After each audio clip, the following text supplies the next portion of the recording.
Good morning. My name is Robert Schmid, also known as Mr. IoT. I am the Chief IoT Technologist for Deloitte. And today on Coffee with Mr. IoT, as my guest, I have Chaz August. Chaz, how are you doing? Good morning. I'm doing well, thank you. Happy St. Patrick's Day, and Happy St. Patrick's. nice to see you again, Robert. Chaz, you're not Puneet. What happened? Well, somehow or other, the communication wires got crossed, and Puneet will be here next week, Next. not this week. But and we apologize for those of you who tuned in to see Puneet, but he will be with us next week, just not this week. So, Chaz, you and I just came back actually from South by Southwest on Tuesday. So we thought, why don't we talk about South by? Are you up for that? Yes, absolutely. Absolutely. Let's talk What about is South by? Just tell people what that is. Yeah.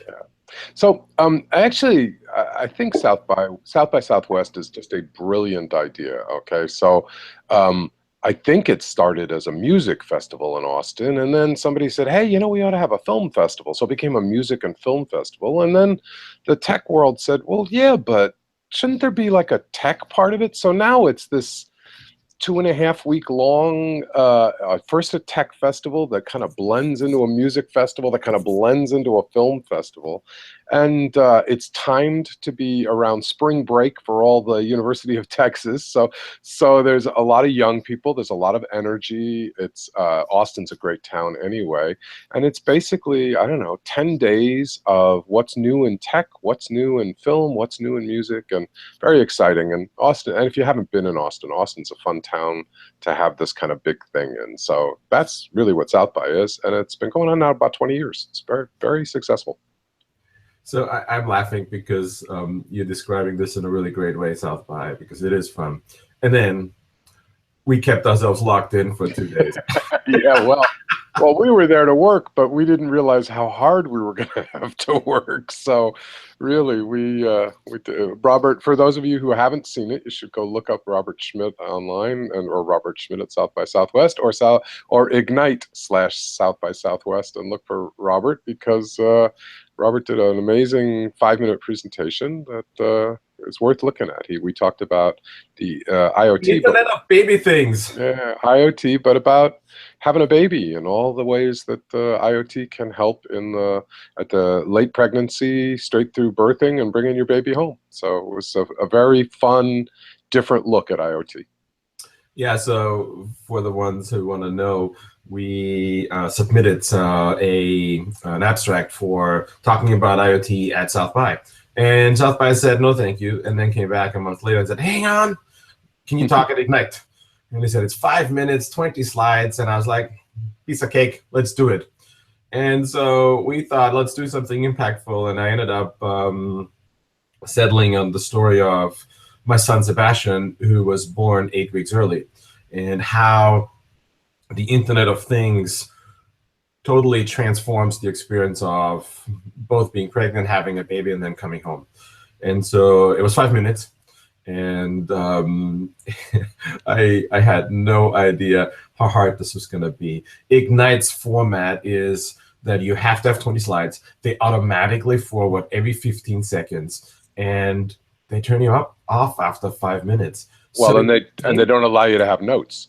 No notes, no teleprompter, no. You're just up there with these slides that are clicking away. Yeah, I remember on Sunday. So we finished the presentation on Saturday, right? We did all the pictures, which were very impactful, I thought. My favorite one was the cute baby crawling underneath out of the blanket when we talked about RFID tracking of babies and babies being swapped. For the ones who don't know, one journal talks about 28,000 babies being accidentally swapped a year. 28,000. So we then talked about RFID tracking for babies, and the picture was a baby, really cute, climbing out underneath the blanket.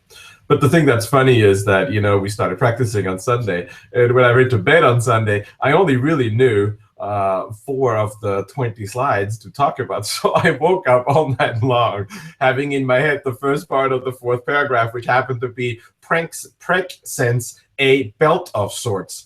And then all night long, I couldn't remember what the rest was. Drove me nuts. So in any case, I think I had a lot of fun.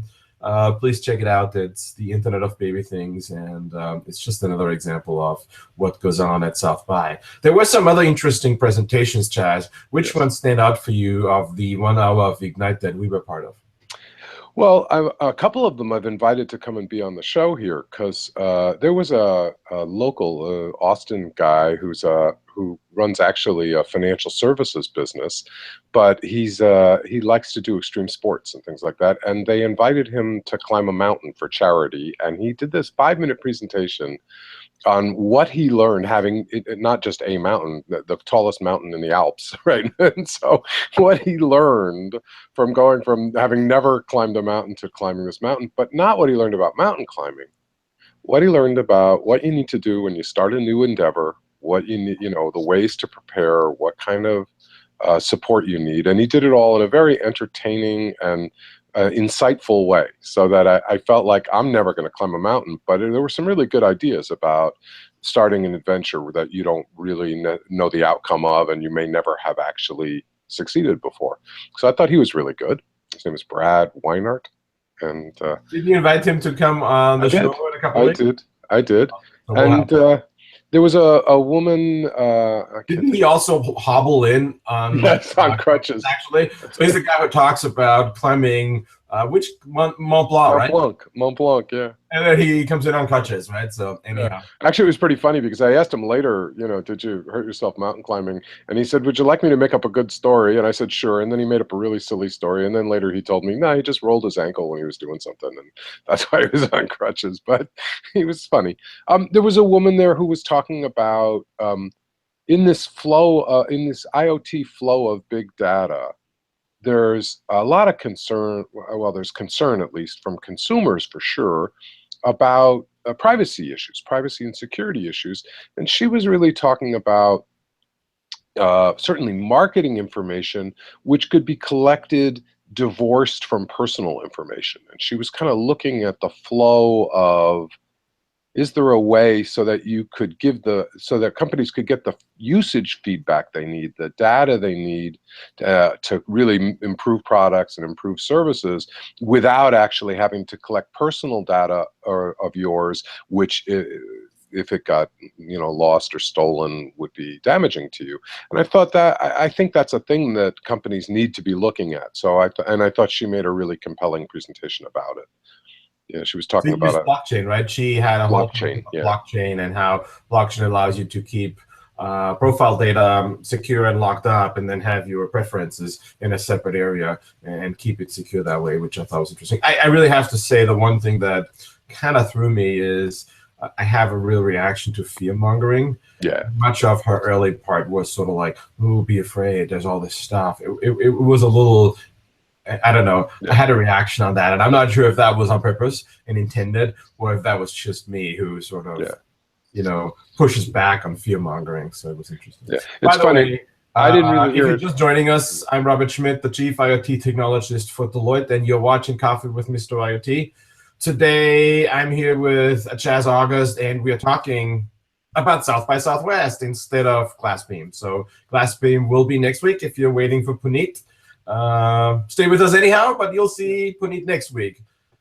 I'm never sure what's fear mongering and what is actually just referring to something that's out there in the public, and I think that was a mix. I have to say the first presenter was a great subject and a great presenter, and about 2 minutes after she was done, I was like, but I don't agree with what you just said.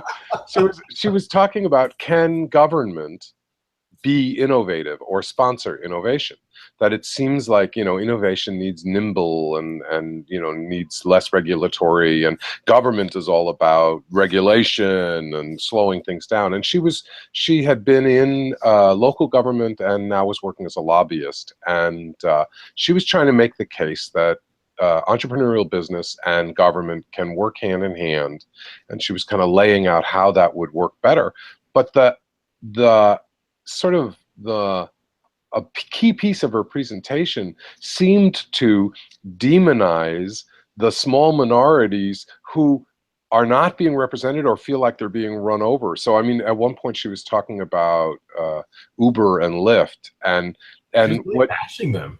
And well, not only was she bashing them, but she was bashing people who have a legitimate concern about what those businesses will do to their business, and her point was, that these people shouldn't be showing up at town meetings, and she was really demonizing them as they're the problem because they slow everything down. It was same thing with also Airbnb people, that and it was sort of as if what she was saying was the problem isn't really government. The problem is you people who are protesting stuff you don't want.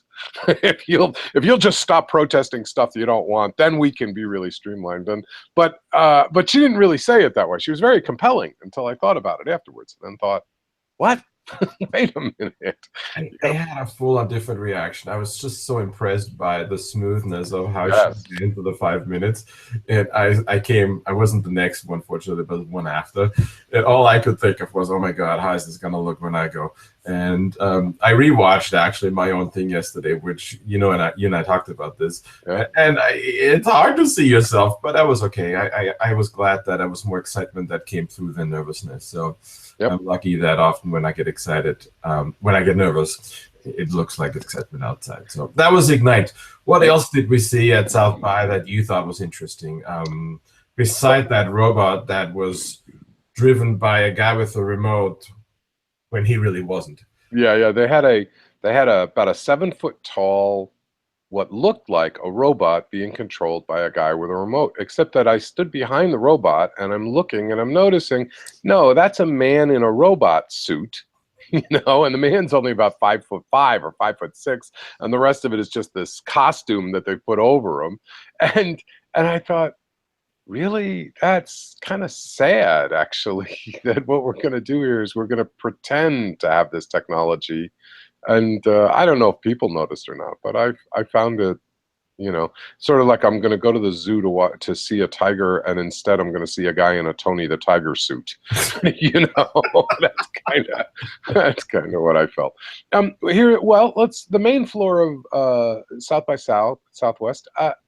What I noticed is, I think the first biggest thing is that it's very, very early days in people figuring out and promoting large-scale IoT projects that in fact are the kinds of things that we are talking to people in business every day. Every day we're talking to companies that see the opportunity to improve their inventory flow, to improve their manufacturing processes, to improve,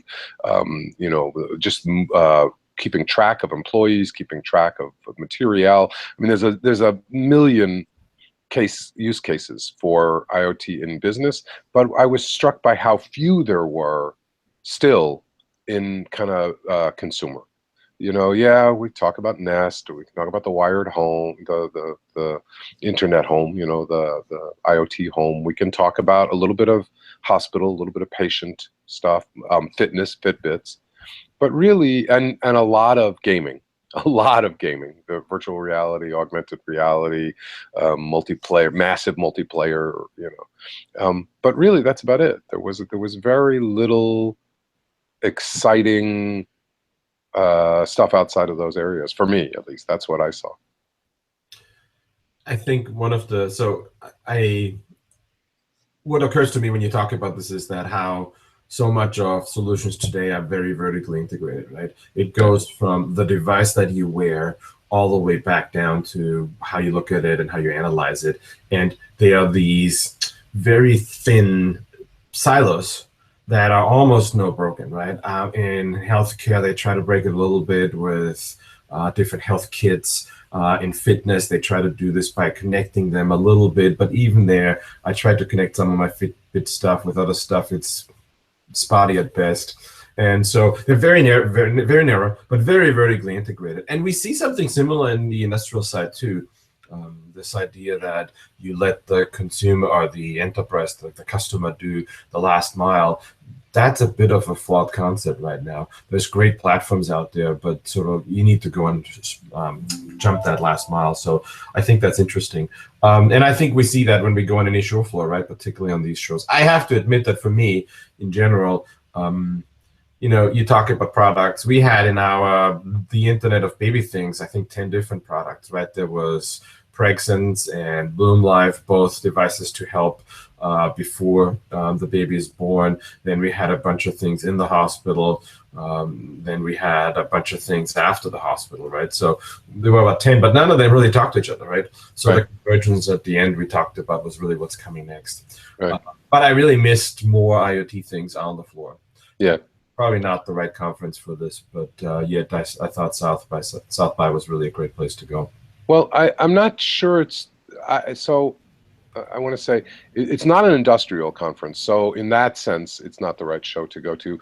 But I think about cell phones, mobile phones, particularly cell phones, smartphones, and I think about sort of the evolution of those phones. I'm old. I can remember flip phones. You know, I can remember the big. If you watch old episodes of Seinfeld, you know, and they whip out a cell phone and it looks like it's a brick. You know, and it's, you know, I can remember this whole, and how cell phone company specific it was, that there were, you know, that there, and then somewhere along the way everything started talking to everything else, and then somewhere along the way, even now, there's a way that I don't know if it matters whether you have a Samsung or a Pixel or a iPhone. Most of the users, all the features are mostly interchangeable, and everything talks to everything else. And so it doesn't really matter what browser you're using. Every browser talks to everything else. I think that's where we're going to head to.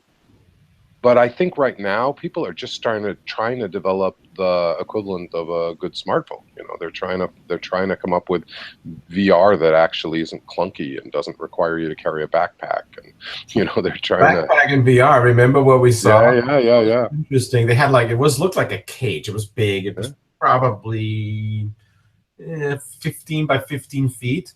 And what they ended up doing is there was a guy inside with VR glasses. So he didn't see the outside. It was blocked off. But he had a backpack. And not only did he have a backpack, but he had all these white dots on his arms, on his hands, on his head, on his face. And then when you looked up, on top of the cage on the frame, there were these blue lights. And what they did is, obviously the problem with VR is you see the inside, and so you get full perspective. You can turn, and the headset knows when you turn, but it doesn't have reference to where you are in this small physical space and where your hands are. So what they did is they used technology actually mostly developed for game development, right, where they had white dots, and then the white dots would reflect, and then it knew where your hands were. So when you moved your hands, it would show up in VR. So it was this mixing of virtual reality with real reality, mixed reality, but in a virtual environment. Yeah. And I have to say, as much as I really could geek out on the tech, man, it looked like I don't want to walk around with a backpack and a bunch of white dots sticking over my body. I mean, that was really complicated. And that's kind of my point. What I think we saw are the beginnings, the very beginnings of what might be possible, but you know, it's just not there yet. It's just not there. So it's cool. It's very cool to look at those drones. Very cool to look at the CGI dots on people, you know, that they use now to create. Very cool. Very fun. NASA, it was great to walk around the NASA exhibit and just look at how they're, you know, talk about collecting big data. You know, they're collecting massive amounts of data, and how they collect it and what they do with it. But really, the overwhelming feeling I had was, yeah, I think we're ahead of the curve here. I think we're looking at the early days of something when there's still a lot of small entrepreneurs who haven't figured out strategic partnerships yet and haven't really figured out how to commercialize their product. They're just starting to actually figure out what the product could be. And I think it's going to happen fast. I think it's going to be driven a lot by entertainment, but it's not happened yet, where, you know, it's not really a full market. Which is, we had a good time at South by. If you'd had to leave everybody with one thing from South by, what would it be? One thing from South by. Well, Don't talk about how I was struggling learning. No. I think okay. So I often, in my mind, I wonder sort of what is the point of trade shows, big shows like South by. And I think what I'm always struck by is that They are places where lots of different ideas merge, where you're working in your bubble to finish your idea, which you think is your big idea, and now you go to South by, and on the same floor you see 15 ideas that are related to yours. Some of them are the exact same idea but a different approach, and so really what you walk away from is sort of the energy of all that, the energy of this exchange of ideas, of this cross-pollination of what's possible. And that's what I see from show to show to show, that suddenly, two companies that never even heard of each other figure out, wow, what I do is compatible with what you do. And little by little, you start to build that village that it's going to take to really create effective use of these sort of very, very, very large technologies. So that's what I see. I see the excitement of it all. I see the kind of here's a marketplace of ideas more than it is of things, and it's pretty exciting.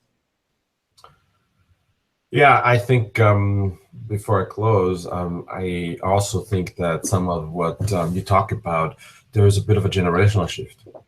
Yes. I believe that in my generation, there was a lot more, it's my idea, I got to keep it locked up and build it out. And I know that still exists around intellectual property and so forth, but I think there's a lot more sharing going on in the younger generation. That's what I see. They work together more, and it's going to take, from my point of view, to really make this happen. I often say IoT is a team sport, or sometimes I call it a family business, and they kind of overlap. So with that, thank you for watching Coffee with Mr. IoT. Today, my guest, Chaz August, who actually, in case you don't know, he's always behind the scenes. So thank you, Chaz, for producing and directing this. You are a godsend to me, because otherwise I couldn't do this. So thank you for making this happen with me. And if you didn't get to see it live, come see it on YouTube. Go to YouTube, search for Coffee with Mr. IoT, and you'll get to see all the old shows and this show. And next week, we'll be back at 9 a.m. Pacific, noon Eastern, with Puneet from Glassbeam. Thank you so much, guys. Have a good one. Bye.